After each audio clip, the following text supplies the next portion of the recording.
AR Murugadoss crazy combination లోని spider Dasara బరిలో release కి వస్తున్న సంగతి తెలిసిందే. ఈ సినిమాకి ఒక్క తెలుగులోనే దాదాపు 80 కోట్ల మేర ప్రీ రిలీజ్ బిజినెస్ జరిగిందనే సమాచారం. ఇక తమిళ్ రిలీజ్ హక్కులు ఏకంగా 18 కోట్లకు విక్రయించారని తెలుస్తోంది.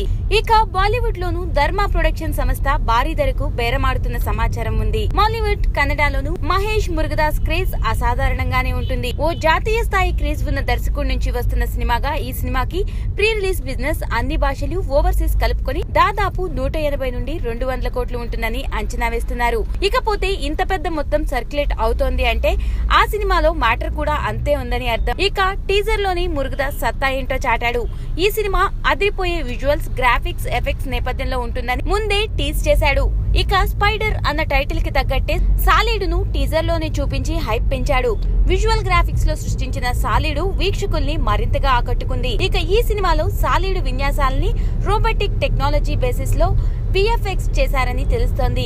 ఇది వరకు హాలీవుడ్ లో వచ్చిన ఐరోబోకి ఏ సాంకేతికతను ఉపయోగించారో అదే సాంకేతికతను ఈ సినిమా కోసం ఉపయోగించారని తెలుస్తోంది. ఐరోబోలో రోబోల కదలిక కోసం వాడిన టెక్నాలజీనే స్పైడర్ కదలికలకు ఉపయోగపడింది. విజువల్ గ్రాఫిక్స్ లో మూవ్మెంట్స్ ని రకరకాల సాంకేతిక పద్ధతుల్లో ఉపయోగించారని తెలుస్తోంది. ఇందుకోసం పలువురు హాలీవుడ్ గ్రాఫిక్స్ నిపుణులని ఉపయోగించారు. మొత్తానికి స్పైడర్ రిలీజ్ ముందే ఇంత హైప్ పెంచడానికి కథ, హీరో ఒక కారణమైతే గ్రాఫిక్స్ పరంగా బాహుబలి తర్వాత ఆ స్థాయి సినిమాగా పేరు రావడం ఇంకో కారణం. జస్ట్ వెయిట్ సెప్టెంబర్ వరకు.